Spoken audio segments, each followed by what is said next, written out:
अस्सलाम वालेकुम dear students, उम्मीद करता हूँ कि आप सब खैरियत से होंगे।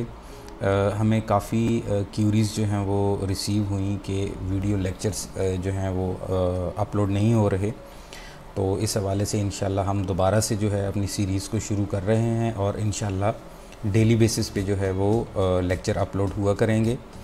तो आज का जो हमारा टॉपिक है वो स्पेशली एलएलबी के स्टूडेंट्स के लिए है, और उनमें भी स्पेशली जो एलएलबी पार्ट 1 और एलएलबी पार्ट 2 के जो स्टूडेंट्स हैं उन्हें काफ़ी जो है वो कॉम्प्लिकेशंस फेस करना पड़ती हैं कि हम एग्ज़ाम्स की प्रिपरेशन कैसे करें, किस तरह हम फाइनली अपने आप को वेल प्रिपेयर्ड करें फॉर फाइनल एग्ज़ाम। तो इस हवाले से ये वीडियो जो है हम अपलोड कर रहे हैं। तो इसमें हमारी वीडियो ये है कि किस तरह आप एग्ज़ाम की प्रिपरेशन कर सकते हैं, किस तरह आप टाइम मैनेजमेंट कर सकते हैं ड्यूरिंग योर एग्ज़ाम, किस तरह आप जो है वो स्ट्रेस को मैनेज कर सकते हैं। ये सारी की सारी चीज़ें प्लान जो है ये वन बाय वन हम इस आज के वीडियो लेक्चर में जो है वो डिस्कस करेंगे। तो शुरू करते हैं हम। First of all, exam preparation क्यों ज़रूरी है? देखें, आप जब तक लाइफ में किसी भी चीज़ को प्लान्ड नहीं करते, प्रिपेयर नहीं करते अच्छे तरीके से, तो आप उसको कभी भी अच्छे तरीके से टैकल नहीं कर पाते, मैनेज नहीं कर पाते। तो ये होता है कि अगर आपने बेटर परफॉर्म करना है और अपना जो स्ट्रेस है उसको रिड्यूस करना है, तो उसके लिए आपको एग्ज़ाम्स से पहले एग्ज़ाम्स की प्रिपरेशन करना ज़रूरी है। और जब तक आप वेल प्रिपेयर्ड, वेल इक्विप्ड नहीं होते, तब तक आपका कॉन्फिडेंस का वो लेवल भी डेवलप नहीं हो पाता जो आप लोगों को एग्ज़ाम में रिक्वायर्ड होता है।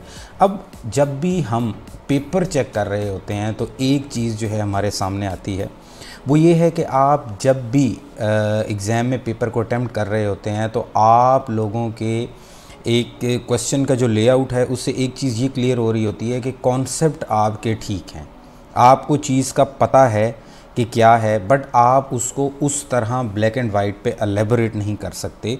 तो अगर आप ये नहीं कर सकते तो आप कभी भी एक अच्छे मार्क्स जो है वो गेन नहीं कर सकते।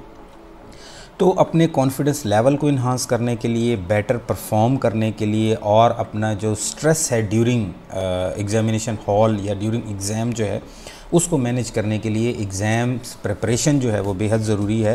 तो आज की स्लाइड में हम यही देखेंगे कि किस तरह जो है हम एग्ज़ाम्स की तैयारी कर सकते हैं, अच्छे तरीके से तैयारी कर सकते हैं। ना सिर्फ ओनली 45% मार्क्स लेके पास करना हमारा जो है कोई मिशन है, बल्कि हमने मोर देन 60% मार्क्स लेने हैं। एक जो है अक्सर हमारे इस लीगल फ्रेटर्निटी में लोग ये बात करते हैं कि आपके एलएलबी या वकील बनने के लिए आपके ग्रेड्स जो है वो मैटर नहीं करते, बल्कि आपका बस एलएलबी का एग्ज़ाम जो है वो पास हो जाए वो काफ़ी है। लेकिन ऐसा नहीं है। देखें, आपने चाहे प्रैक्टिस करनी है, चाहे आपने जुडिशरी के एग्ज़ाम में जाना है, चाहे आपने किसी भी गवर्नमेंट सेक्टर में जाना है या प्राइवेट सेक्टर में जाना है, सबके लिए एग्ज़ाम्स में जो ग्रेड्स हैं वो मैटर करते हैं। तो कोशिश आप लोग अभी से ये करें कि ज़्यादा से ज़्यादा जो है वो नंबर गेन करें, क्योंकि नंबर अगर आपके अच्छे नहीं होंगे तो आप ना तो जुडिशरी के एग्ज़ाम में आप क्वालिफ़ाई कर पाएंगे, ना ही आप हायर स्टडीज़ के लिए, एलएलएम के लिए, स्कॉलरशिप्स के लिए अक्सर स्टूडेंट्स जो है वो अप्लाई करते हैं तो वो उसको जो है वो क्वालिफ़ाई नहीं कर पाएंगे।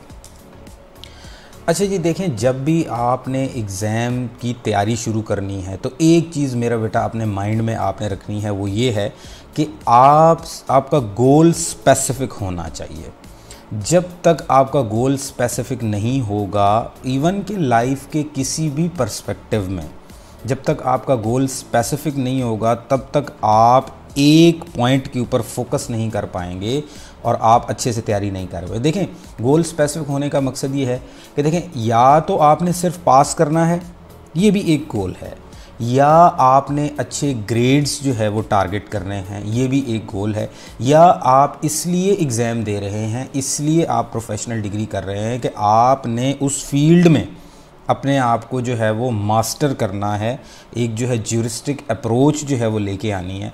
तो एक कोई ना कोई स्पेसिफिक गोल होना चाहिए। अब उसके बाद आपने क्या करना है, देखें, अब यहाँ पे मैं एग्जांपल ये लेता हूँ कि हमारा गोल ये है कि हमने अपने एग्ज़ाम में जो हमारे मार्क्स हैं वो 60% से अबव लेने हैं। अब एक प्रॉब्लम ये आती है ख़ास तौर पे जो पंजाब यूनिवर्सिटी के स्टूडेंट्स हैं, एनुअल सिस्टम में जो एफिलिएटेड कॉलेजेस से एलएलबी कर रहे हैं, या इवन के पंजाब यूनिवर्सिटी लॉ कॉलेज के भी स्टूडेंट हैं, अब वहाँ पे एक प्रॉब्लम ये है कि एनुअल सिस्टम में ग्रेड्स मार्क्स जो हैं वो बहुत कम आते हैं। 60% तक पहुँचना या 60% मार्क्स जो हैं उसको उनसे इंक्रीज़ करना, ये एक बहुत बड़ी अचीवमेंट है और इस पे ज़रा मेहनत चाहिए होती है। तो आप एक गोल जो है उसको स्पेसिफिक करें कि आपने मार्क्स जो हैं वो 60% से अबव लेने हैं। अब उसके बाद क्या है, उस गोल को अचीव करने के लिए एक पूरा प्रॉपर प्लान करें। प्लान इस तरह करें कि अब फॉर एग्ज़ाम्पल अगर एग्ज़ाम में आपके 3 माह रहते हैं तो आप देखें कि आपके सब्जेक्ट्स कितने हैं। सब्जेक्ट्स अगर आपके 6 सब्जेक्ट्स हैं तो आपको ये पता चल गया कि हर सब्जेक्ट के लिए आपके पास 15 दिन जो हैं वो अवेलेबल हैं। तो अब आपने एक 15 दिन के टाइम स्पैन में एक सब्जेक्ट को कंप्लीट ज़रूर करना है। अब वो कंप्लीट किस तरह करना है, फॉर एग्ज़ाम्पल अब एक चीज़ है कि स्टूडेंट क्या करते हैं, गाइड ले ली, कोई बुक ले ली, कोई उसके बाद जो है वो ए से लेके जी तक जो है वो प्रिपरेशन शुरू कर देते हैं। एग्ज़ाम की प्रिपरेशन कभी भी ऐसे नहीं होती। आपकी जो एग्ज़ाम प्रिपरेशन है वो स्पेसिफ़िक होनी चाहिए। स्पेसिफ़िक से मुराद ये है, अब अगर इंग्लिश जूरिस्प्रूडेंस को उठाएं तो उसके टॉपिक्स जो हैं, टॉपिक्स तो वो 60 अबव हो जाते हैं अगर एक आप करिकुलम के हवाले से देखें। लेकिन आपको ज़रूरत नहीं है कि 60 टॉपिक करने की, या आप जो है आप वीडी महाजन से भी पढ़ रहे हैं, सामंट को भी पढ़ रहे हैं, डाइस की जूरिस्प्रूडेंस भी पढ़ रहे हैं, तो ज़रूरी नहीं है कि आप टेक्स्ट बुक्स पे जाएं और अच्छे तरीके से वहाँ पे जो है एक एक चीज़ को पढ़ें। ये काम आपने करना होता है ड्यूरिंग योर रेगुलर सेशन। जब आपका सेशन चल रहा है उस टाइम पे आप बेशक जो है वो एनालिटिकल अप्रोच यूज़ करें, एनालिसिस करें, मुख्तलिफ जूरिस्ट की वर्डिक्ट्स को पढ़ें, आप उनकी बुक्स को पढ़ें, जूरिस्टिक राइटिंग्स को पढ़ें, वो तो आपको फ़ायदेमंद है। लेकिन अगर आप एग्ज़ाम्स की प्रिपरेशन कर रहे हैं तो मेरा बेटा remember one thing, your exam preparation must B specific. अब वो स्पेसिफ़िक किस तरह होगी, आप कोई ऑलरेडी प्रिपेयर्ड मटेरियल को उठाएं। अब बेशक आप हमारे हैंडआउट्स उठा लें, आप खुर्रम आमिर की कोई बुक उठा लें, कोई भी गाइड उठा लें, एमबीडी की गाइड उठा लें, एन सीरीज़ की गाइड उठा लें, लेकिन आपकी तैयारी स्पेसिफ़िक होनी चाहिए। उसके बाद आप उसको रिलेट करें अपने पास्ट पेपर्स के साथ कि देखें एग्ज़ामिनर जो आपसे पूछ रहा है क्या आप उसी एंगल से तैयारी कर रहे हैं। कुछ स्टूडेंट्स ने जब पेपर चेक कर रहे होते हैं तो हमें ये चीज़ पता चलता है कि कुछ स्टूडेंट्स ने बहुत अच्छे से तैयारी की है, लेकिन अब प्रॉब्लम ये है कि वो एग्ज़ामिनर जो पूछ रहा है उसने उस चीज़ को वैसा लिखा ही नहीं। अब ये कैसे हो सकता है, अब for example philosophy of law का पेपर है या इंग्लिश जूरिस्प्रूडेंस का पेपर है पार्ट 3 में, फ़िलॉसफी ऑफ लॉ पार्ट 1 में, उस पे अगर ये होता है कि एग्ज़ामिनर आपसे ये पूछ रहा है कि देखें what is natural theory of law and what is legal positivism, और किस तरह जो elements of ethics and morality है वो दोनों में किस तरह से आप उसको या किस पर्सपेक्टिव से आप उसको देखते हैं। अब मेजॉरिटी स्टूडेंट्स क्या करेंगे जी, नेचुरल थ्योरी ऑफ लॉ को पहले लिख देंगे, फिर लीगल पॉजिटिविज्म को लिख देंगे, फिर इन दोनों का डिफरेंस लिख देंगे, आखिर पे कंक्लूजन कर देंगे और वो कहेंगे कि हमारा क्वेश्चन जो है वो बहुत अच्छे से हो गया है। बट इन रियलिटी एग्जामिनर ने ये चीज़ आपसे पूछी ही नहीं है कि आप दोनों को एलेबरेट करें और उसके बाद जो है आप इनका डिफरेंस करें, और डिफरेंस करने के बाद जो है आप उसको वाइट पेपर के ऊपर उतार दें। ऐसी अगर आप करेंगे तो अगर कोई एग्जामिनर अच्छा हुआ तो वो पास कर देगा उस सवाल में से, लेकिन अगर कोई एग्जामिनर जो है वो मेरी तरह का हुआ तो वो बिल्कुल क्रॉस करके 0 नंबर दे देगा इस चीज़ के, क्योंकि आप उस प्रोपोजिशन को समझ ही नहीं सके जो एग्जामिनर एक्सपेक्ट कर रहा है कि आप उसका जवाब दें।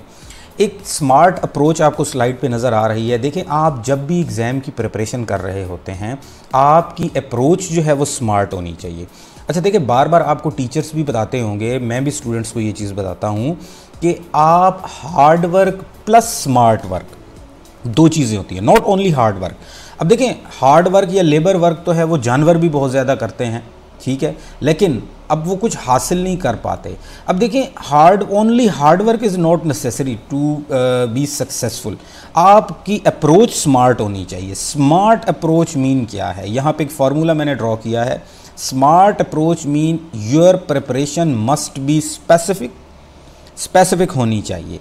Your preparation must be measurable. अब मयरेबल से मुराद ये है कि देखें, आपने फॉर एग्जांपल एक टॉपिक है इंपॉर्टेंस ऑफ ज्यूरिस्प्रूडेंस का, या बेसिक कॉन्सेप्ट ऑफ ज्यूरिस्प्रूडेंस का, आपने सामंत की बुक में से भी देख लिया, वीडी महाजन से भी देख लिया, डाइस से भी देख लिया, आपने जो है उसको मुख्तलिफ गाइड से भी देख लिया, आपने एमबीडी से देख लिया, हमारे हैंड आउट से भी देख लिया, आपको लगा कि वो आपका कॉन्सेप्ट जो है वो प्रिपेयर हो गया है।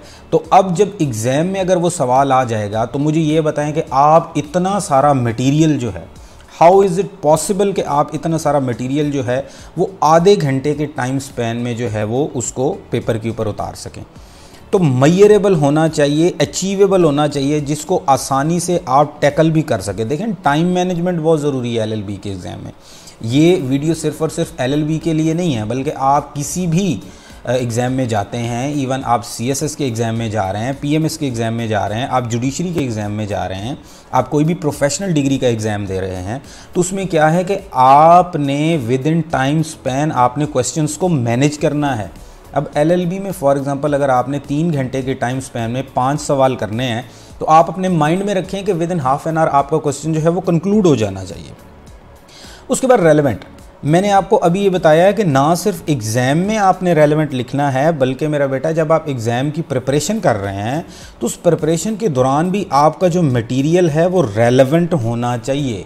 अब आपको किस तरह पता चलेगा कि ये रेलेवेंट है कि नहीं है? आप पीयर रिव्यूज़ लें, आप अपने सीनियर से पूछें, आप अपने टीचर से पूछें, आप ड्यूरिंग क्लासेस असाइनमेंट्स को बनाएं, उसके बाद आप अपने हैंडआउट्स बनाया करें, आउटलाइंस बनाया करें, मटेरियल के बुलेट्स बनाया करें, तब जाके आपको पता चलेगा कि आप जो क्वेश्चंस को प्रिपेयर कर रहे हैं वेदर दे आर रेलेवेंट और नॉट।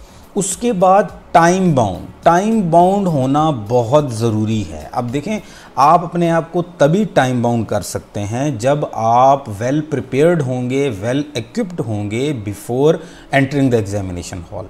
अगर आप फॉर एग्ज़ाम्पल पेपर आ गए, अब सबसे बड़ी चीज़ जो हम फेस करते हैं वो ये है कि जैसे ही एग्ज़ाम में से 10 दिन रहते हैं, 15 दिन रहते हैं या 1 हफ़्ता रहता है, तो धड़ाधड़ जो है आप लोगों के मैसेजेस जो हैं वो क्यूरीज़ जो हैं वो आना शुरू हो जाती हैं। वो ये है कि जी सर हैंड आउट दे दें, सर ये चीज़ नहीं समझ आ रही, सर ये चीज़ बता दें, ये मसला है, ये मिस्टेक है, ये कन्फ्यूजन है। तो हाउ इज़ इट पॉसिबल कि आप एक प्रोफेशनल डिग्री का एग्ज़ाम देने जा रहे हैं और आप के एग्ज़ाम में से 7 दिन या 10 दिन रहते हैं और आप जो है वो उस टाइम पे पूछ रहे हैं कि सर हैंडआउट्स दे दें, हम प्रिपरेशन कहाँ से करें? तो ये एक बड़ी एक अलार्मिंग सिचुएशन होती है उस टाइम पे मेरे लिए भी, और इसी वजह से मैं अक्सर स्टूडेंट्स को रिप्लाई भी नहीं करता कि ये अब टाइम पे अगर ये हैंडआउट लेंगे और ये कहेंगे कि हम प्रिपेयर भी कर लेंगे, हम एग्ज़ाम में भी जाके बैठ जाएंगे और हम जो है वो अच्छे मार्क्स भी ले लेंगे, तो इट इज़ इम्पॉसिबल बेटा। सबसे पहली चीज़ टाइम मैनेजमेंट। देखें, टाइम मैनेजमेंट दोनों जगह पे, एग्ज़ाम प्रिपरेशन के दौरान भी और टाइम मैनेजमेंट ड्यूरिंग एग्ज़ाम भी, दोनों जगह पे टाइम मैनेजमेंट बेहद ज़रूरी है। देखें, अब आप प्रिपरेशन के दौरान टाइम मैनेजमेंट कैसे करेंगे? आप इस तरह करें कि हर सब्जेक्ट के लिए टाइम एलोकेट करें। देखें, आपकी लाइफ में हर चीज़ स्केड्यूल्ड होनी चाहिए। स्केड्यूल्ड ऐसी होनी चाहिए कि देखें, आपके पास, जैसे अभी आपको मैंने पहले बताया कि अगर आपके पास 3 महीने का टाइम पीरियड अवेलेबल है और ये जिस टाइम पे वीडियो अपलोड हम कर रहे हैं, तो अभी पंजाब यूनिवर्सिटी के जो है वो सेशन कैलेंडर के मुताबिक जो है अभी 3 माह आप लोगों के पास हैं और आप इजीली जो है प्रिपेयर कर सकते हैं। किसी पार्ट में 6 सब्जेक्ट हैं, किसी पार्ट में 7 सब्जेक्ट हैं। आप सबसे पहले तो दिनों को डिवाइड करें, दिनों में फिर आप जो है वो सब्जेक्ट्स के टाइम्स को डिवाइड करें। इस तरह स्लॉट्स बनाएं, एक प्रॉपर एक अपना प्रिपरेटरी प्लान बनाएं, उसके मुताबिक अपनी फिर तैयारी को एग्जीक्यूट करें। अब एग्जीक्यूट जब आप करेंगे तो फिर ऐसा ना हो कि वहाँ पे डिले आ रहा हो, लैशेस आ रहे हों कि फॉर एग्ज़ाम्पल जी आज तो जो है वो मेरे दोस्त की शादी थी जिसकी वजह से मैं जो है वो तैयारी नहीं कर सका, तो कल इस तरह करूँगा, डबल काम कर लूँगा। मेरी बात याद रखें कि जब आप प्रॉपर प्लान करते हैं और प्लान को जब एग्जीक्यूट नहीं करते तो वो आपके लिए पहले से भी ज़्यादा जो है वो बर्डन बन जाता है, क्योंकि पहले ना आपने प्लान किया था, ना आपके माइंड में कोई स्ट्रेस है। जब आपने चीज़ों को प्लान कर लिया, अब उसको अगर प्लान के मुताबिक आप एग्जीक्यूट नहीं करते तो फिर स्ट्रेस लेवल जो है as compare to that student कि जिसने प्लान ही नहीं किया, आपके माइंड में स्ट्रेस लेवल उससे भी ज़्यादा होगा। और याद रखें, जब आपका माइंड स्ट्रेस में होगा, आप स्ट्रेस मैनेज नहीं कर पाएंगे, तो आप एग्ज़ाम की प्रिपरेशन भी नहीं कर पाएंगे। और जब एग्ज़ाम की प्रिपरेशन नहीं होगी, तो जब आप एग्ज़ामिनेशन हॉल में पहुंचेंगे और जब क्वेश्चन पेपर आप लोगों के सामने आ जाएगा, तो उस टाइम पे भी वो जो स्ट्रेस है वो आपको बिल्कुल जो है प्रॉपरली उस पेपर को जो है वो विद इन टाइम जो है टैकल नहीं करने देगा। तो ये बहुत ज़रूरी है। अब देखें, आप सब्जेक्ट में भी आप टॉपिक्स सबको जो है आप टाइम एलोकेट करें। अब आपको कैसे पता चलेगा? अब आप कहेंगे कि सर इंग्लिश ज्यूरिस्प्रूडेंस का सब्जेक्ट है तो उसमें तो 60 सवाल जाके बनते हैं, तो वो हम कैसे प्रिपेयर करें? तो मैं आप लोगों को ऑलरेडी ये चीज़ बता चुका हूँ कि आप लोगों को 60 सवाल करने की ज़रूरत नहीं है। आप पास्ट पेपर्स को निकालें, आप देखें कि एग्जामिनर किस पर्सपेक्टिव में आपसे पूछ रहा है, वो क्वेश्चंस को पूछता कैसे है। अब उन क्वेश्चंस को फिर आप जो है वो हल करें, ठीक है। जब आप हल करेंगे फिर आप उनका पीयर रिव्यूज़ करवाएं, सीनियर्स को दिखाएं, लॉयर्स को दिखाएं, आप अपने टीचर्स को दिखाएं। तो इसका बेहतर तरीका ये होता है कि जब आप LLB की क्लासेस ले रहे होते हैं तो उस दौरान जो जो टॉपिक्स आपको टीचर्स पढ़ा रहे होते हैं, आप साथ साथ उनकी असाइनमेंट्स प्रिपेयर किया करें। वो असाइनमेंट्स बेसिकली होती ये हैं कि आपके फाइनल एग्ज़ाम के लिए वो आपका एक मटेरियल कलेक्ट हो रहा होता है। तो टाइम मैनेजमेंट बेहद ज़रूरी है, चाहे एग्ज़ाम में हो या चाहे एग्ज़ाम की प्रिपरेशन के टाइम पे हो। उसके बाद देखें, ताख़ीर नहीं करनी, डिले नहीं करना।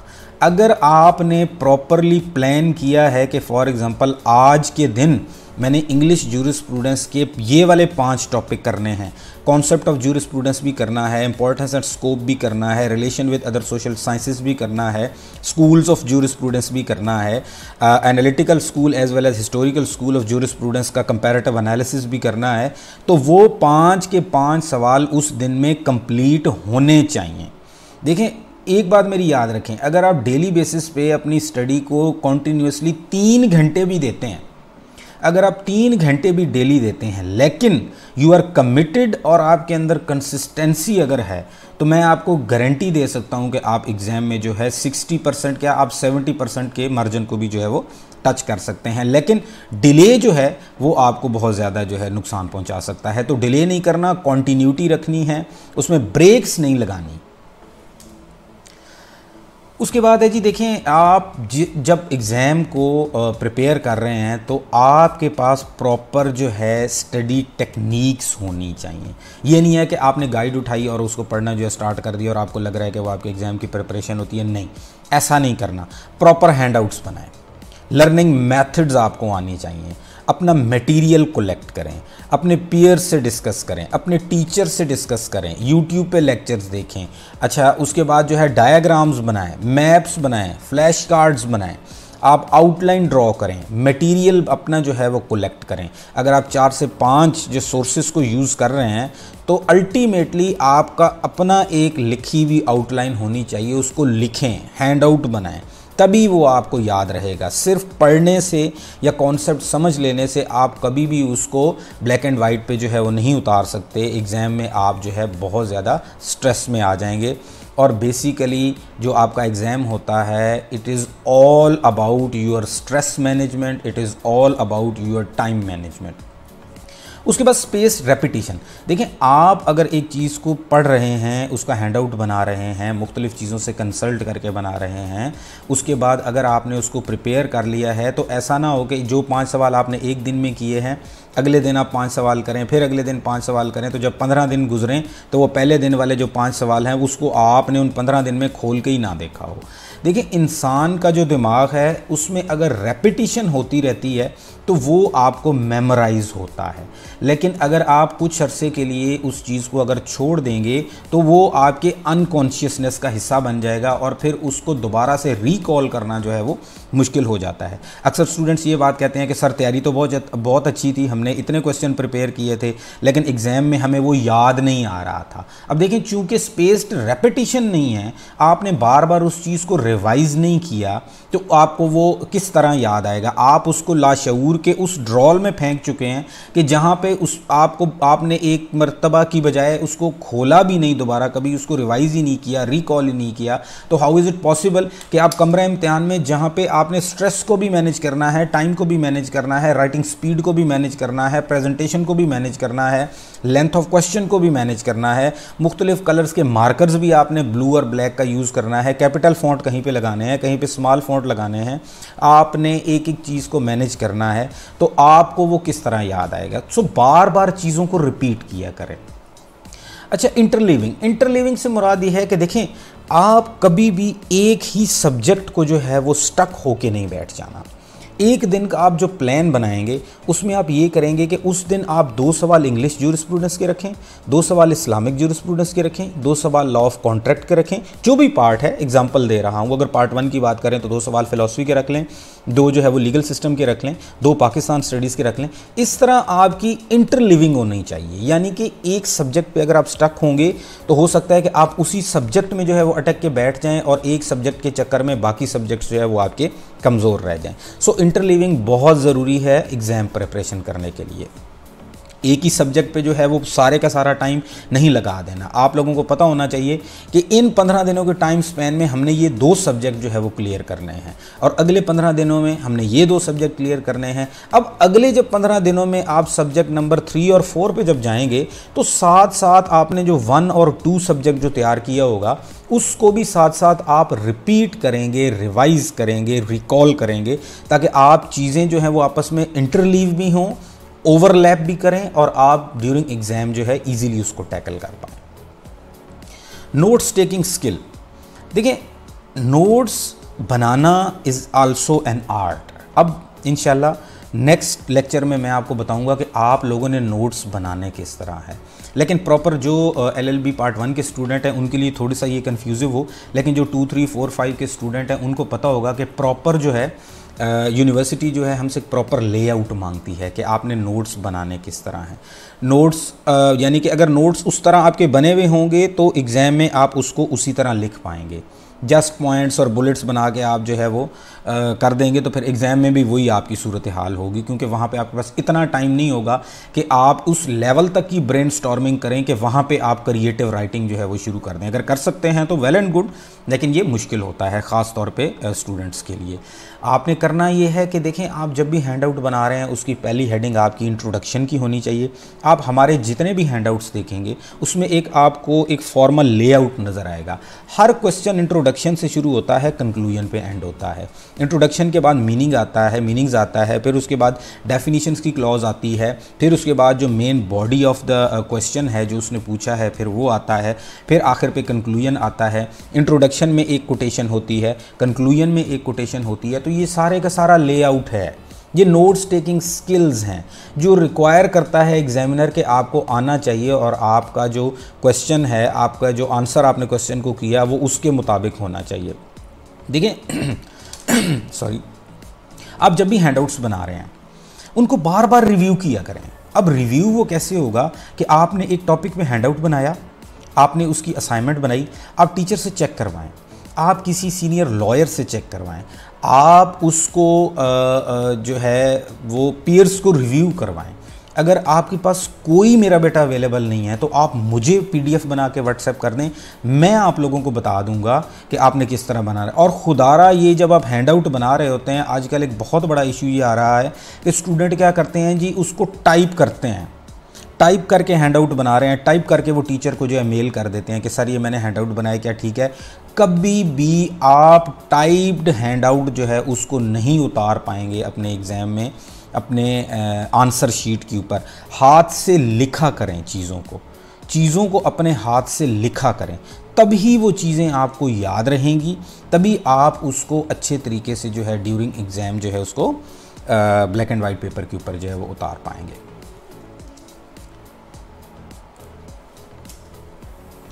उसके बाद माइंड मैपिंग। देखिए माइंड मैपिंग किस तरह होगी, देखिए आप जब भी कोई क्वेश्चन को प्रिपेयर कर रहे हैं तो उसके शॉर्टकट्स बनाया करें, विजुअल लर्निंग किया करें। अब विजुअल लर्निंग किस तरह है, वैसे तो यूट्यूब पे अगर आप किसी भी टॉपिक को सर्च करेंगे तो वो आप देखते होंगे कि वो उस टॉपिक के ऊपर ना उन्होंने एनिमेशन की होती है। ए बी का मर्डर कर रहा है, वो गिर गया, एम्बुलेंस आई, वो लेके चली गई, हॉस्पिटल गया, अचानक से पुलिस वाले आ गए। अब ये माइंड मैपिंग बेसिकली हो रही होती है। अगर ऐसा नहीं भी है, कोई वीडियो ऐसी अवेलेबल नहीं भी है, तो जब भी आप किसी टॉपिक को प्रिपेयर कर रहे होते हैं तो अल्लाह ताला ने इंसान में ये एक चीज़ रखी है कि उसके माइंड में विजुअल्स बनते हैं उस चीज़ के हवाले से। अब फॉर एग्जांपल अगर कोई आप हदीस मुबारका सुनते हैं तो आप देखते हैं कि आपके माइंड में एक जो है वो ऑटोमेटिक जो है वो विजुअल्स बनते हैं, जिससे आपको वो चीज़ जो है वो याद रहती है। या आप कोई भी स्टोरी सुन रहे हैं तो माइंड मैपिंग किया करें। अच्छा, उसके बाद शॉर्टकट्स बनाया करें, फार्मूलाज बनाया करें, कीवर्ड्स बना लिया करें। आपने जो हैंडआउट बनाए होते हैं उसके ऊपर जो है हाइलाइटर का यूज़ किया करें। मेन हेडिंग्स को आप ब्लू कर दें, सब हेडिंग्स को आप ग्रीन कर दें, उसमें भी अगर कोई सब हेडिंग्स आ रही हैं तो उनको येलो कर दें। इससे ये है कि ड्यूरिंग एग्ज़ाम आपको वो चीज़ जो है याद आ जाएगी कि फ़लाँ हेडिंग जो है वो फ़लाँ कलर पे थी, तो इस तरह आपको चीज़ें याद रहेंगी। सेकेंडली, आप जो ज़्यादा हेडिंग्स होती हैं उनका फार्मूला बना लिया करें। अब फार्मूला किस तरह है, ये मेरा एक पर्सनल जो है वो ओपिनियन है कि फार्मूला किस तरह बनता है। अब मैंने यहाँ पे एक एग्जांपल दे रखी है काइंड्स ऑफ शज्जा की। अब शज्जा बेसिकली क्या है? शज्जा is basically kind of hurt. जो Pakistan penal code LLB part 3 के स्टूडेंट हैं उनको ये पता होगा कि ये एक हर्ट की काइंड है। अब इसकी मज़ीद जो है वो 6 काइंड्स हैं। अब 6 काइंड्स कौन सी हैं जी? खफीफ़ा, मुदीहा, हाशिमा, मुनक्किला, आमा, दामीगा। अब आपको ये लग रहा होगा कि सर ने ठीक ठाक अच्छे तरीके से ये 6 जो है एक तरतीब से जो है वो क्रैम की हुए, ऐसा नहीं है। ये अगर आप देखें तो मैंने पीछे एक फार्मूला सा बनाया हुआ है। KMH kilometre per hour, MAD mad, KMH kilometre per hour और MAD मैड। अब ये मैंने एक फार्मूला बनाया, एक सिंबल बनाया, जिससे मुझे चीज़ याद है।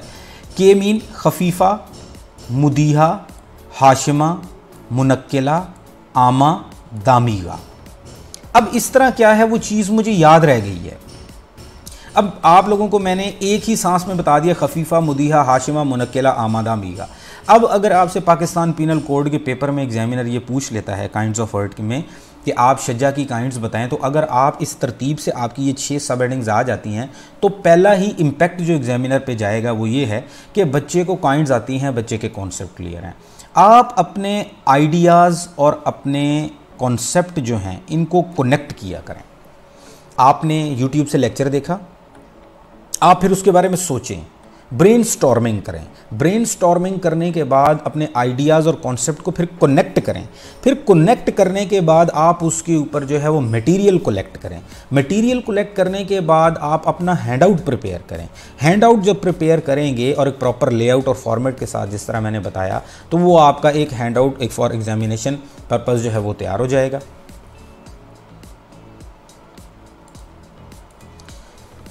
उसके बाद प्रैक्टिस एंड रिवीजन। देखिए, मैं आप लोगों को कह रहा हूँ कि राइटिंग प्रैक्टिस किया करें, रिवाइज़ किया करें चीज़ों को, अदरवाइज़ उसको मेमोराइज़ किया करें, अदरवाइज़ वो चीज़ें आपको भूल जाएंगी। और मैंने लेक्चर के स्टार्ट में ही बताया था कि your study must be specific. अब स्पेसिफिक करने के लिए आपको कैसे पता चलेगा कि उन 60 सवालों में से मैंने कौन सा सवाल तैयार करना है और कौन सा सवाल तैयार नहीं करना? तो मैंने आपको बताया था कि पास्ट पेपर्स को एग्जामिन किया करें। आपको इजीली पंजाब यूनिवर्सिटी की वेबसाइट पे पास पेपर अवेलेबल हैं, आप वहाँ से उनको डाउनलोड करें। अगर वहाँ से आप नहीं डाउनलोड कर पा रहे, आप मुझे मैसेज करें, मैं आप लोगों को भेज दूँगा। तो पास पेपर में से देखा करें कि कौन से क्वेश्चंस को वो ज़्यादा रिपीट कर रहा है, या एक सब्जेक्ट में से कौन से एरिया में से वो क्वेश्चन ज़रूर पूछ रहा है, और किस तरह किस पर्सपेक्टिव में प्रोपोजिशन देके वो पूछ रहा है। तो इस तरह आपको स्पेसिफाई हो जाएगा कि आपने जो है वो तैयारी किस तरह करनी है। रेगुलर रिवीजन किया करें, बार बार चीज़ों को जो है वो रिवाइज़ किया करें, तभी आपको चीज़ें याद रहेंगी। अदरवाइज़ वो आपके जो लाशऊर है, जो अनकॉन्शियस के उस ड्रॉल में वो चली जाएंगी कि जहाँ से फिर इनको रिकॉल करना मुश्किल हो जाएगा। स्ट्रेस मैनेजमेंट, देखें, सिंपल इज़ दैट। अगर आप वेल प्रिपेयर्ड, वेल इक्विप्ड होके जाते हैं तो आप स्ट्रेस मैनेजमेंट कर पाएंगे, आप चीज़ों को इजीली टैकल कर पाएंगे एग्ज़ाम में भी, और प्रिपरेशन में भी स्ट्रेस को मैनेज किया करें। बच्चे मैसेज कर रहे होते हैं, सर एग्ज़ाम सर पे आगे तैयारी कैसे करें, सर एग्ज़ाम सर पे आगे तैयारी कैसे करें? तो बेटा प्रॉपर प्लान करो उसको, दिनों के हिसाब से सब्जेक्ट्स को डिवाइड करो और फिर सब्जेक्ट्स को आप टॉपिक्स के हिसाब से डिवाइड करो। आप टाइम एलोकेट करें, प्रॉपरली प्लान्ड करें, मटेरियल रखें, स्पेसिफिक हैंडआउट बनाएं और उसके मुताबिक अपनी तैयारी शुरू कर दें। Simple is that. तो अगर आपने प्रिपरेशन के दौरान स्ट्रेस को मैनेज किया तो ऑब्वियसली आपका ड्यूरिंग एग्ज़ाम जो है वो स्ट्रेस मैनेज होगा, आपको कोई प्रॉब्लम नहीं होगी। लेकिन अगर आपने प्रिपरेशन ही नहीं की तो एग्ज़ाम से पहले भी स्ट्रेस था और ड्यूरिंग एग्ज़ाम तो वैसे भी स्ट्रेस मैनेज करना जो है वो काफ़ी मुश्किल होता है। अब देखिए, स्ट्रेस को रिड्यूस करने की भी कुछ टेक्निक्स हैं। समटाइम्स ये होता है कि ड्यूरिंग एग्ज़ाम आप क्वेश्चन पेपर पढ़ते हैं और आपको ये लगता है कि ओए होए होए ये 10 सवाल आ गए, इसमें से 5 करने हैं, मुझे तो 10 में से एक भी नहीं आता। ऐसा नहीं होता। एग्जामिनर कभी भी सीधा सीधा सवाल नहीं पूछता, वो हमेशा चीज़ों को घुमा फिरा के पूछता है, एक प्रोपोजिशनल फेज़ में उसको ले जाता है। तो आप लोग सुकून से बैठें, सांस लें, ब्रीदिंग एक्सरसाइजेज वहीं पे बैठ के आप थोड़ा सा 4 सेकंड 5 सेकंड 6 सेकंड कर सकते हैं। उसके बाद तसल्ली से क्वेश्चन पेपर को पढ़ें, आराम आराम से हर क्वेश्चन को पढ़ें, कोई मसला नहीं। आप 15 मिनट लगा लें पेपर को पढ़ने में, कोई ऐसा इशू नहीं है। लेकिन अच्छे से जब आप पढ़ेंगे तो अक्सर व बेशतर ऐसा होता है कि फ़र्स्ट साइट में आपको लगता है कि आपको कुछ भी नहीं आता। फिर क्या होता है जी, कुछ स्टूडेंट इतने ज़्यादा स्ट्रेस में चले जाते हैं कि फिर उन्हें वाकई ही समझ नहीं आती कि ये क्या है। लेकिन स्ट्रेस में नहीं जाना, खुदारा स्ट्रेस में नहीं जाना, तसल्ली से 1 बाय 1 क्वेश्चंस को पढ़ना है और हर क्वेश्चन को सोचना है कि वो क्या पूछ रहा है। तो उम्मीद मैं ये करता हूँ कि आप 5 छोड़ें, आपको 10 के 10 क्वेश्चंस की समझ आ जाएगी कि एग्जामिनर क्या पूछ रहा है। हेल्दी हैबिट्स अपनाएं। देखें, आप जो है, अब अक्सर क्लास में जब मैं ये बता रहा होता हूँ कि आप जो हेल्दी डाइट, एक्सरसाइज आप जो है ये बहुत ज़्यादा ज़रूरी है, तो स्टूडेंट कहते हैं कि सर जी एग्ज़ाम्स का एक्सरसाइज के साथ क्या ताल्लुक़। तो बेटा ऐसा नहीं है। आप अगर आपकी हेल्थ सही होगी, आप देखें, आप जो कुछ खाते हैं, जो कुछ आप पीते हैं, वो आपकी डाइट है। और डाइट देखें, हम चीज़ों को मेमोराइज़ करते हैं ब्रेन से। Brain is a part of body और हमारे जो हेल्थ की चीज़ें हैं उनका असर हमारे स्टमक पे, स्टमक से फिर जो है हमारे दिमाग पे, ये इस तरह कंप्लीट जो है असर होता है। सिंपल सी एग्जांपल ये देता हूँ, हर बंदे की ये एक पर्सनल एग्जांपल है कि कभी आप रात को जंक फूड्स या फास्ट फूड खा के अगर आप सोते हैं तो जो उसके बाद आप जब अगले नेक्स्ट डे जो आप उठते हैं तो आप जो है वो या तो आपके सर में दर्द होती है या आपका वो दिन उस तरह से जो है वो एक्टिव नहीं गुजरता। तो मीनिंग देयर बाय कि असर उसका दिमाग पे होता है। तो एक्सरसाइज किया करें। नींद बड़ी ज़रूरी है। अब कुछ स्टूडेंट्स, मतलब मेजॉरिटी जो है हमारी पाकिस्तान की यूथ जो है, उनको नींद का इशू है। अब नींद का इशू क्यों है? क्योंकि उनकी कुछ इतनी इम्पॉर्टेंट चीज़ें होती हैं, रात को उन्होंने जो है वो रेगुलर बेसिस पे 2-3 बजे तक कॉल्स भी करनी होती हैं स्पेशल लोगों को। फिर उसके बाद जो है उन्होंने फिर मैसेजिंग भी करने होते हैं, एक एक टाइम पे 10-10 बंदों को मैसेजेस जा रहे होते हैं। अब वो दिमाग वहाँ पे 10-10 बंदों को मैसेज कर रहा है। अब वो कैसे कर रहा है कि उसको पता है कि मिस्टर ए को जो मैंने मैसेज करना है वो बी को ना जाए और जो बी को करना है वो सी को ना जाए। तो जब यहाँ पे मैनेजमेंट आपको आ रही है तो मुझे आप सिंपल ये बताएं कि आप एग्ज़ाम में चीज़ों को मैनेज क्यों नहीं कर पाते। तो ये एक चीज़ है, 7 से 9 घंटे की जो आपकी स्लीप है वो बहुत ज़रूरी है। जब भी आप नींद आपकी प्रॉपर होगी, आपकी डाइट प्रॉपर होगी, तो आप जो है एग्ज़ाम में चीज़ों को इजीली टैकल कर पाएंगे, मैनेज कर पाएंगे, क्योंकि आपका दिमाग जो है वो एक अच्छे तरीके से वर्किंग कंडीशन में होगा। बैलेंस डाइट का यूज़ किया करें, फ्रूट्स का इस्तेमाल किया करें, वेजिटेबल्स का इस्तेमाल किया करें। ये चीज़ें अगर आप यूज़ करेंगे, और एक्सरसाइज ज़रूर किया करें। चलें जी, उसके बाद है जी टेस्ट टेकिंग स्ट्रेटजीज़। बार बार टेस्ट दिया करें, टीचर्स को टेस्ट दिया करें कॉलेजेस में, और ख़ास तौर पे स्पेशली जो एफिलिएटेड लॉ कॉलेजेस हैं उनका कंसर्न होता है पोजीशंस के साथ, उनका कंसर्न होता है ब्रिलियंट स्टूडेंट्स के साथ, क्योंकि उन्होंने सॉरी एक रिप्यूट क्रिएट करनी होती है। तो उसके लिए ज़रूरी है कि टेस्ट वो जो है बार बार आपसे लेते हैं। मंथली टेस्ट हो रहे होते हैं, मिड टर्म एग्ज़ाम लेते हैं, फाइनल टर्म एग्ज़ाम लेते हैं। तो खुदारा उनको स्किप मत किया करें, उनका बहुत ज़्यादा इफ़ेक्टिव रोल होता है आपकी एग्ज़ाम प्रिपरेशन के हवाले से। तो टेस्ट दिया करें और लाजमी दिया करें। अगर आपको ये लगता है कि आपके पास कोई टीचर अवेलेबल नहीं है, क्योंकि कुछ नॉन रेगुलर स्टूडेंट्स भी हो सकते हैं, आपके पास कोई टीचर अवेलेबल नहीं है, आपके पास कोई पीयर अवेलेबल नहीं है, कोई सीनियर लॉयर अवेलेबल नहीं है, तो आप लोगों ने क्या करना है, आप लोगों ने टेस्ट खुद से कंडक्ट करना है, खुद अपने आप को टेस्ट देना है और एवेल्यूएट कराने के लिए बेटा उसको कैम स्कैन कर लें, कैम स्कैन करने के बाद पीडीएफ बना लें, मुझे भेज दें, मैं चेक कर दिया करूँगा, कोई इशू नहीं, लेकिन टेस्ट दिया करें डेली बेसिस पे। अब हम क्या करते हैं कि जब आखिरी महीना रहता है तो हम अपने बच्चों को जो है वो आखिरी महीना सिर्फ़ और सिर्फ टेस्ट जो है उन पे ले जाते हैं। अब टेस्ट किस तरह होते हैं कि हम डेली बेसिस पे यानी कि मॉक प्रैक्टिस शुरू करवा देते हैं। डेली बेसिस पे 5 सवाल उन्होंने करने हैं, डेली बेसिस पे 5 सवाल करने हैं। अब खुद आप लोग बताएं कि एक बच्चा अगर पूरा महीना कॉन्टीन्यूसली डेली बेसिस पे 5 क्वेश्चंस का टेस्ट दे रहा है तो हाउ इज़ इट पॉसिबल कि वो एग्ज़ाम में उसका स्ट्रेस मैनेज नहीं होगा, हाउ इज़ इट पॉसिबल कि एग्ज़ाम में उसका टाइम मैनेज नहीं होगा, हाउ इज़ इट पॉसिबल कि वो अच्छे तरीके से जो है प्रेजेंटेशन नहीं कर पाएगा, उसकी प्रेजेंटेशन भी अच्छी होगी, उसकी राइटिंग स्पीड भी अच्छी होगी, उसका टाइम मैनेज भी हो जाएगा। और हमारे स्टूडेंट मेजॉरिटी 90% जो स्टूडेंट्स हैं अल्हम्दुलिल्लाह वो 2.5 आवर में अपना पेपर करके वापस आ जाते हैं अल्हम्दुलिल्लाह। उसके बाद motivation and confidence. Remember one thing, अपने आप को कभी भी अपने आप को जो है ना वो क्या कहते हैं डिग्रेड नहीं करना, ठीक है। अपने आप को सेल्फ मोटिवेट किया करें। यस, सेल्फ मोटिवेट कैसे करना है, देखिए इसके लिए ज़रूरी है कि आपको पता होना चाहिए कि आपके अंदर एबिलिटीज़ क्या हैं। अल्लाह ताला ने किसी भी इंसान को नाकारा नहीं पैदा किया, हर इंसान के अंदर क्वालिटी है, हर इंसान के अंदर एबिलिटी है। Yes, we can do that and we should, हम कर सकते हैं और हम करेंगे।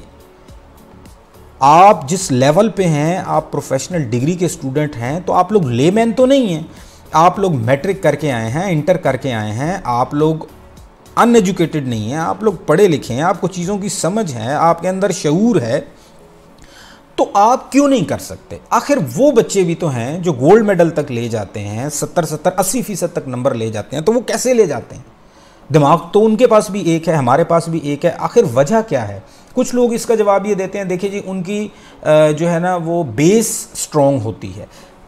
ऐसा कोई चीज़ नहीं है, दुनिया में किसी चीज़ को सीखने की कोई एज नहीं है।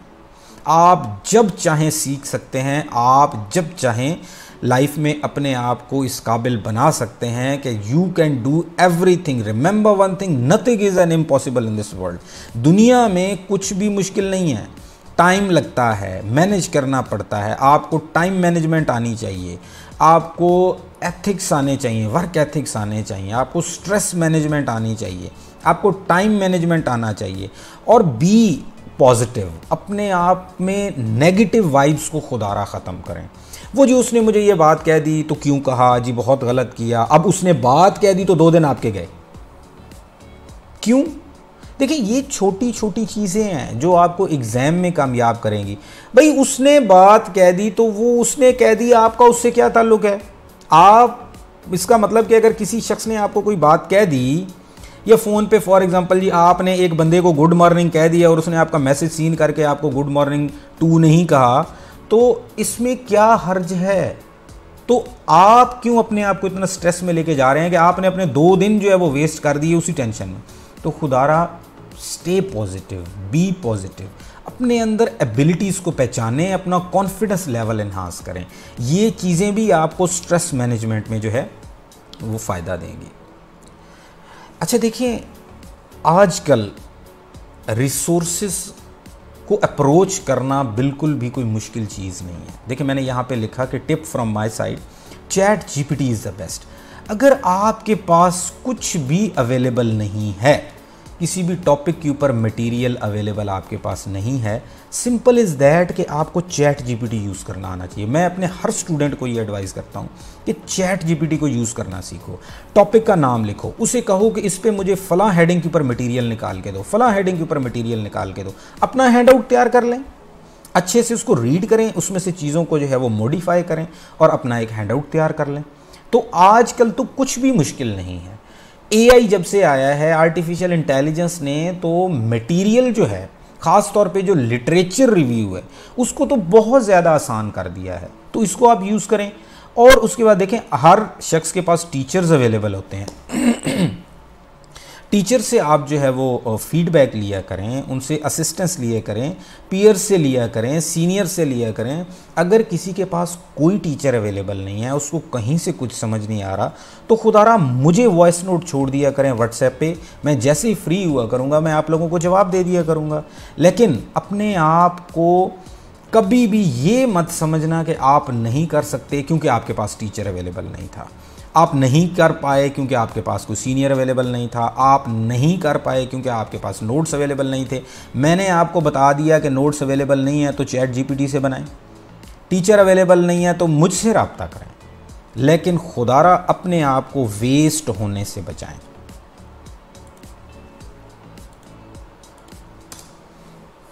Avoid cramming. कभी भी इस लेवल पे, इस डिग्री को, इसमें मटेरियल को क्रैम मत करना। क्रैम आप कर ही नहीं सकते। आप देखें, आपने एक पेपर के लिए 20 से 25 सवाल तैयार करने हैं और हर आपका क्वेश्चन जो है वो सब्जेक्टिव टाइप क्वेश्चन है, नॉट ऑब्जेक्टिव। तो किस तरह आप क्रैम कर सकते हैं? मैंने आपको जिस तरह पहले बताया काइंड्स ऑफ शज्जा, उस तरह आप क्या करें, आप एक प्रॉपर जो है वो फार्मूलाज बना लिया करें, कीवर्ड्स बना लिया करें, जिसमें से चीज़ें जो है आपको मेमोराइज हों। क्रैम खुदारा मत किया करें। अब क्रैम में क्या होता है कि आपने एक दिन जो तैयार किया, जो याद किया, आपने फिर उसको एक महीना तो खोल के देखना नहीं। जब एग्ज़ाम सर पे आएंगे तो आपको वो हेडिंग्स जो हैं 20-25 सवालों की, वो सारी आपस में मिक्स हो जाएंगी और आपको समझ ही नहीं आएगी कि कौन सी जो है उसके नीचे कौन सी हेडिंग थी, कौन से क्वेश्चन के नीचे। तो खुदारा क्रैम ना किया करें, प्रॉपर फार्मूला बना लिया करें, जिस तरह मैंने काइंड्स ऑफ शज्जा के हिसाब से बताया। फार्मूला बनाने के लिए मुख्तलिफ वर्ड्स बना लिया करें, जिस तरह किलोमीटर पर आवर /मैड मैंने कर लिया सॉरी, तो वो काइंड्स ऑफ शज्जा हो गई। कंसिस्टेंटली जो है कंसिस्टेंसी लेके आए। देखिए, अपने स्टूडेंट्स को मैं बार बार कहता हूँ कि लाइफ में 2 C का होना बहुत ज़रूरी है। First one is commitment and the second one is consistency. Be committed with yourself and be consistent to achieve your goal. अगर ये 2 कमिटमेंट एंड कंसिस्टेंसी अगर आपकी लाइफ में आ गई तो मेरा बेटा याद रखना, ज़िंदगी में, दुनिया में बल्कि कोई ताकत ऐसी नहीं होगी कि आप कुछ करना चाहें और आप ना कर पाएँ। मॉक एग्ज़ाम दिया करें, जिस तरह मैंने आपको बताया कि हम लास्ट सेशन का जो हमारा आखिरी महीना होता है, हम बच्चों से जो है वो मॉक एग्ज़ाम्स करवाते हैं डेली बेसिस पे। वो 5-5 सवाल करते हैं। अगर आपके पास कोई टीचर अवेलेबल नहीं है, अगर आपके पास कोई ऐसा प्लेटफॉर्म अवेलेबल नहीं है, तो अल्लाह के बंदे पास पेपर को उठाओ, डेली एक पास पेपर उठाओ, उसमें से पहले प्रिपरेशन करो, फिर उसके बाद पास पेपर्स को उठाओ, उसमें से खुद से बैठ के 3 घंटे के अंदर अंदर 5 सवालों को हल करो। अब देखो कि अब उसका तरीकाकार ये है कि आप जैसे ही देखो कि आधा घंटा होने वाला है और आप एक क्वेश्चन कर रहे हैं तो आप फ़ौरन से उसको कंक्लूड कर दें। एक चीज़ याद रखिएगा कि जब भी आप जितना भी अच्छा सवाल कर लें, अगर आपके उस सवाल के आखिर पे कंक्लूजन की हेडिंग नहीं है ना, तो जो एग्ज़ाम जो आपके उस क्वेश्चन पेपर को चेक कर रहा है ना, आंसर शीट को, उसके माइंड में एक इमेज जाएगा कि इस बच्चे ने क्वेश्चन कंप्लीट नहीं किया। जितना भी हुआ, जितना भी क्वेश्चन हो गया है, अगर आखिरी 5 मिनट रह गए हैं तो फ़ौरन से उसको कंक्लूजन की हेडिंग दे दो और कंक्लूड कर दो। Stay positive and confident. ये ऑलरेडी मैं आप लोगों को बता चुका हूँ कि अपने ऊपर यकीन, खुद एतमादी बहुत ज़रूरी है। और अपने इर्द गिर्द के जो लोग हैं वो आप पॉजिटिव माइंड लोग रखें, यानी कि आपके क्लास फेलोज़ आपके दोस्त होने चाहिए। अब वो क्लास फेलोज़ नहीं जो हर रात को 12-12 बजे तक कभी आपको कहाँ लेके जा रहे हैं, कभी कहाँ लेके जा रहे हैं, नहीं, बल्कि पढ़ने वाले, पॉजिटिव, जो सिंसियर हैं अपने फ्यूचर के साथ, वो आपके क्लास फेलो होने चाहिए। फ्रेंड्स, इस तरह के सर्कल आप बनाएं। मेंटोर्स के साथ कनेक्ट रहा करें, टीचर्स के साथ कनेक्ट रहा करें, सीनियर लॉयर्स के साथ कनेक्ट रहा करें, उनके साथ इंगेज रहा करें। इससे ये होता है कि आपको इंकरेजमेंट मिलती है और आप जो है वो पॉजिटिव रहते हैं। फाइनल टिप है जी, देखें, आप अगर एक दिन में 6 घंटा पढ़ते हैं या 3 घंटा पढ़ते हैं, कभी भी आपने कॉन्टिन्यूसली नहीं पढ़ना, यानी कि ब्रेक्स उसमें लेनी है। अब ब्रेक्स कैसे लेनी है? आप आधा घंटा पढ़ें, 15 मिनट की ब्रेक लें, आधा घंटा पढ़ें, 15 मिनट की ब्रेक लें। अब ब्रेक के बाद क्या होता है कि आपका जो वो फोकस लेवल है वो आपका दोबारा से रीजेनरेट हो जाता है। अगर आप ब्रेक्स नहीं लेंगे तो आप उस तरह से जो काम आप 2 घंटे में कर सकते हैं आप उसको 8 घंटे में करेंगे। तो ब्रेक्स लिया करें, यानी कि आधा घंटा पढ़ा 15 मिनट की ब्रेक। मैं ये आपको अपना एक पर्सनल जो है वो एक्सपीरियंस बता रहा हूँ कि आधा घंटा पढ़ना फिर 15 मिनट की ब्रेक, फिर आधा घंटा पढ़ना फिर 15 मिनट की ब्रेक। इससे ये होता है कि आपने जो चीज़ 2 घंटे में करनी होती है वो एग्जैक्टली 2 घंटे में ही होती है। लेकिन अगर आप कॉन्टीन्यूसली पढ़ेंगे, ह्यूमन कॉन्शियस जो है, आपका जो शऊर है, आपका फोकस जो है वो आधे घंटे से ऊपर रह ही नहीं सकता। ये भी मैं बहुत ज़्यादा टाइम स्पेन बता रहा हूँ, ठीक है। तो अपने आप को थोड़ा सा माइंड को डेविएट किया करें, डाइवर्ट किया करें थोड़ा सा, लेकिन जो आधा घंटा आप दे रहे हैं फिर वो आपका कंप्लीटली फोकस्ड होना चाहिए। ये ना हो कि मोबाइल आपके साथ पड़ा है, आप अचानक से जो है आप पढ़ रहे हैं और आपको कॉल आती है और आप जी यूँ मोबाइल पे आपकी तवज्जो चली गई, फिर इधर फिर मोबाइल फिर इधर। नहीं, ऐसा नहीं करना। आधे घंटा मीन फिर उस टाइम पर आपका दुनिया का कोई काम नहीं होना चाहिए। Stay organised and be prepared. अपने आप को ऑर्गेनाइज रखें, प्लान करें। मैं पूरे इस लेक्चर में बता चुका हूं कि आप लोगों ने प्लान कैसे करना है जी। Thank you so much. और अगर उम्मीद करता हूं कि ये वीडियो जो है मेरे स्टूडेंट्स के लिए बहुत ज़्यादा बेनिफिशियल होगी। Stay blessed always. अल्लाह पाक आप सबको कामयाब करे। कोई क्वेश्चन हो, कोई क्यूरी हो, कोई कन्फ्यूजन हो, कोई हैंड आउट चाहिए हो, कोई कॉन्सेप्ट क्लियरेंस चाहिए हो, तो काइंडली आप जो है मुझे व्हाट्सएप कर दिया करें। व्हाट्सएप नंबर भी जो है वो हमारे चैनल पे मौजूद है। स्पेशली आप लोग वॉइस नोट जो है वो भेज दिया करें, क्योंकि जब भी मैं फ्री होऊंगा तो उसको सुन के जो है आपको फिर जवाब दे दिया करूँगा। So thank you so much. Best of luck to all my students. अल्लाह हाफिज़।